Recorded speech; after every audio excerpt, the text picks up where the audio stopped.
Hello mga ka-blessings! Welcome sa aking channel, lalong-lalo na sa mga bago. Hello po!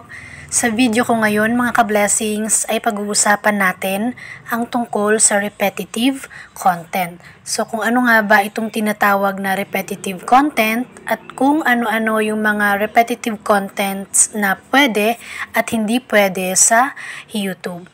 Mahalaga mga ka-blessings na malaman nyo to para maiwasan yung magka-violations. So kung hindi pa kayo monetize, para ma-monetize kayo. At dun naman sa mga monetize na, para hindi ma-demonetize yung inyong YouTube channel. So, una, basahin muna natin kung ano nga ba itong repetitive content. So, it refers to channels where the content is so similar. Viewers may have trouble spotting the difference between the videos on the same channel. So, ito daw yung mga channels na may content na parehas lang. To the point na yung viewers ay nahihirapan ng i-determine kung ano yung pagkakaiba sa kanilang dalawa. So, kung sino yung unang nag-upload nun, syempre siya yung original na owner nun. Tapos ikaw na pangalawa ka lang or pangatlo, pang-apat na nag-upload ng same video na yon, ikaw yung magkaka-violation. Ikaw yung magkakaroon ng repetitive content. Buti sana kung binago mo, ni-revise mo. Kasi hindi ka magkakaroon ng repetitive content na violation. So, kasi guys, once na meron tayong reuse or repetitive content at saka yung isang reason pa kung bakit na-demonetize yung isang YouTube channel kapag matagal na kayong hindi nag-upload, I think 6 months. Kapag sa 6 months na yan na hindi man lang kayo nag-upload ni isa, ayun, ma-demonetize yung inyong YouTube channel. Yun yung pagkakaalam ko. At yung dalawa pang reason is true reuse content at saka repetitive content. So, once na meron kang mga ganyan, magugulat ka na lang, demonetize na yung iyong YouTube channel like nito.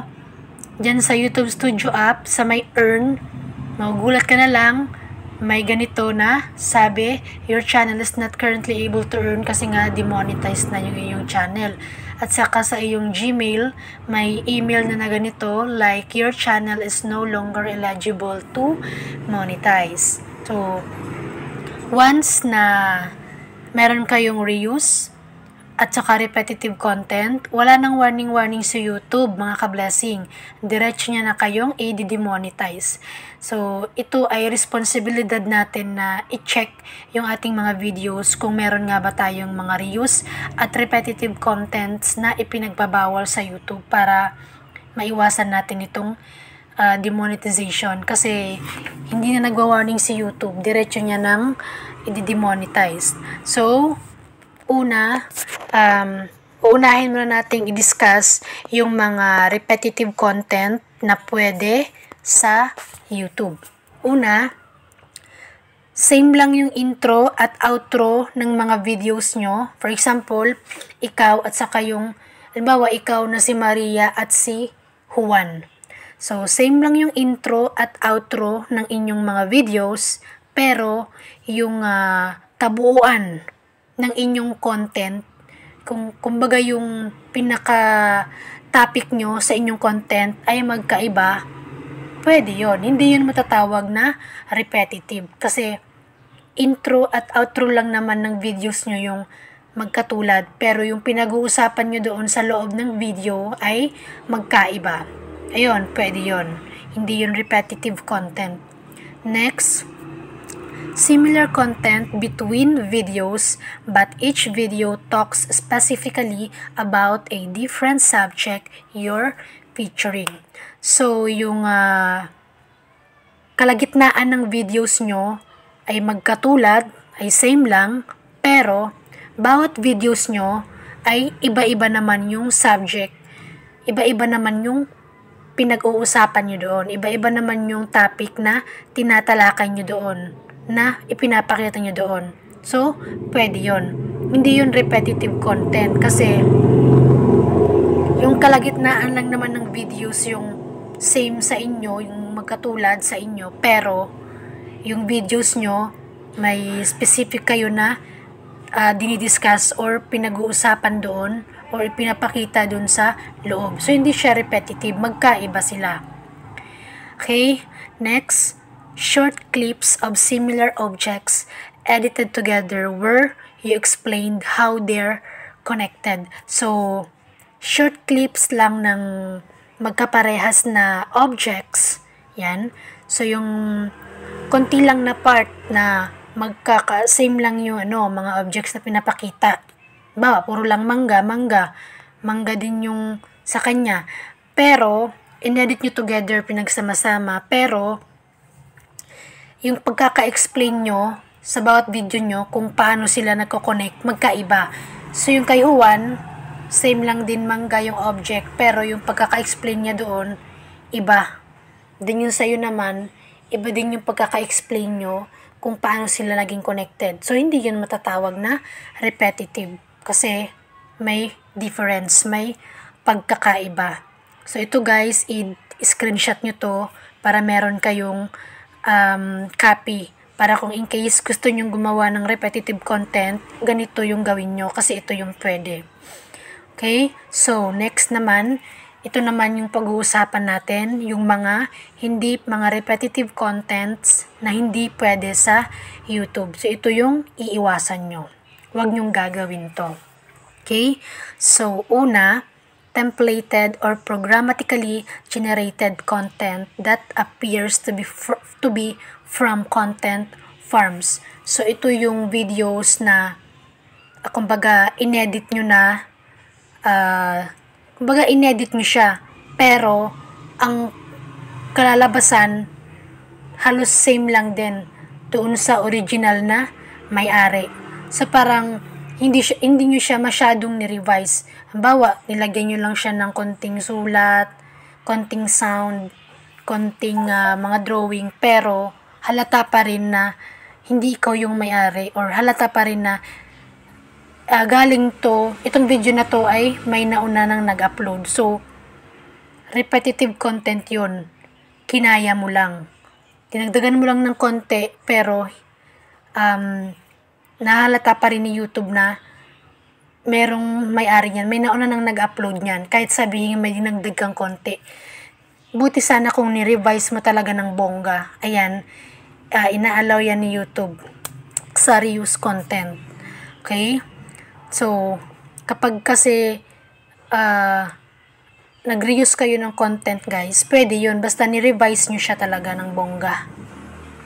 Yung to the point na hindi na mahalata ni YouTube na parang kayo na yung owner kasi ni-revise nyo siya. Basta andun yung point, pero ni-revise nyo yung para hindi talaga totally same doon sa naunang nag-upload. Then next, channels with similar or repetitive content or mindless content without commentary or narrative. So, yung in-upload mong video ay halos same lang kay Juan. Tapos yung video mo, wala ka man lang mga sinulat doon, wala ka man lang sinabi doon. Parang mindless siya, parang clueless kung ano ba yung video na yan, bakit walang sulat, walang sinasabi. So, ayun, mako-consider yun mga ka-blessing na repetitive kasi ang lumalabas nun same lang dun kay Juan, parang gumaya ka lang kay Juan. So, buti sana kung ni-revise mo, yun nga yung pinakamaganda. Kapag gagaya kayo, i-revise nyo, gawan nyo ng sarili nyong original na pag-revise para mukhang sa inyo talaga galing.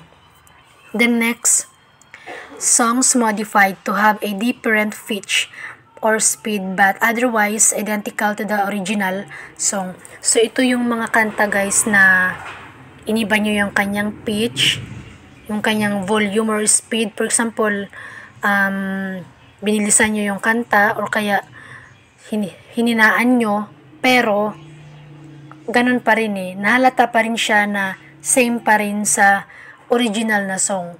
So, repetitive, ma-consider pa rin yun as repetitive. Dapat gawan nyo ng way na ma-revise siya ng maayos to the point na wala talaga na siyang pagkakatulad na dun sa original para hindi talaga mahalata. Gawa kayo ng way guys para maiba. Kasi may marami namang mga paraan maraming mga applications na pwede nating gamitin. Yun. Kasi kung binilisan nyo lang, tapos kunting effect lang ng ganun din. Mahalata din ni YouTube na konti lang yung ni-revise mo. So, parang ganun din. So, repetitive na yun. Gumaya ka lang sa kanya. Dinagdagan mo lang ng konti. Next, content that exclusively features readings of materials you didn't originally create, like text from websites or news feeds. So, ito yung mga videos, guys, na like galing sa mga for example, yung sulat, yung text na galing sa mga websites or news feeds na bawa yung mga nagbabasa ng quotes na hindi naman ikaw yung gumawa. Tapos, ganun din yung ginawa mo sa yung content, parang nagbabasa lang ng quotes.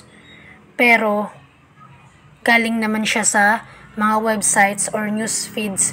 Kahit sabihin na mga websites yan, guys, or mga news feeds sa ibang social media websites, mahalata pa rin yan ni YouTube. Parang ganun din, hindi kayo nag-effort. Buti sana kung ni-revise nyo, nagdagan nyo ng text, iniba nyo yung sulat, yung lugar, ni-revise nyo siya, ayun, pwede yun. Pero kung parang halos kinaya nyo lang lahat, repetitive content yun, gumaya kayo sa website. Then next, image, slideshows, or scrolling text with little or no commentary or narrative.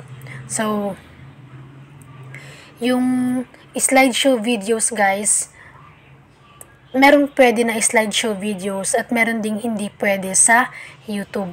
Yung hindi pwede na slideshow videos sa YouTube, guys, is that kung sa lahat ng mga videos mo, puro ka lang slideshow videos, tapos nilagyan mo lang ng music, ayun, hindi yun pwede kay YouTube. Kasi hindi ka man lang nag-effort na lagyan pa ng mga sulat, yung mga slideshows na yun, o kaya magsalita ka doon, mag-voice over ka doon. Yun, so, tawag nito, ayaw kasi ni YouTube, guys, na hindi man lang tayo nag-e-effort sa ating YouTube channel. Gusto niya kahit paano pinaghihirapan natin yung mga content na ina-upload natin sa ating channel. Kasi kung pwede yung slideshow, guys, na mga slideshow lang tapos may music lang na background, siguro marami ng mga vloggers na nag-i-slideshow na lang para kasi hindi sila mahihirapan pag ganun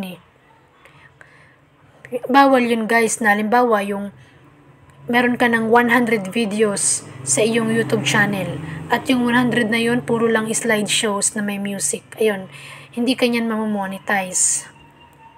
Either ma-reuse content ka niyan or repetitive content. Kasi yan yung nangyari sa asawa ko. Yung mga videos niya, puro lang slideshows ng mga artista. Bali, ang ginawa ko doon, slideshows lang yun ng mga artista. Tapos, of course, may background na music. Yun lang. Wala na akong nilagay na sulat o kung ano-ano pa.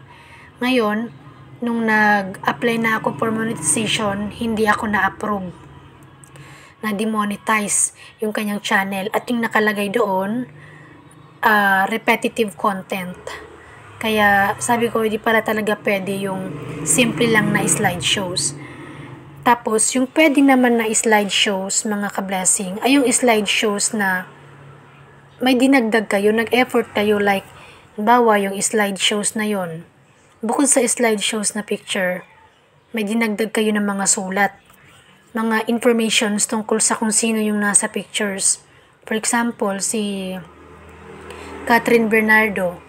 So, yung kanyang personal informations like kailan siya pinanganak, kailan siya nagsimulang mag-artista, sino yung mama at papa niya, taga saan siya, lahat ng tungkol sa kanya, pwedeng isulat doon, parang slideshow din na sulat. Then, bukod sa sulat, pwede rin kayong magsalita doon or mag-voice over. Kung i-revise nyo, lagyan nyo ng konting kulay yung slideshows para hindi siya yung boring lang na ganon. Kasi kapag ganon, ina-allow yun ni YouTube kasi alam niya na pinag-effortan kahit paano.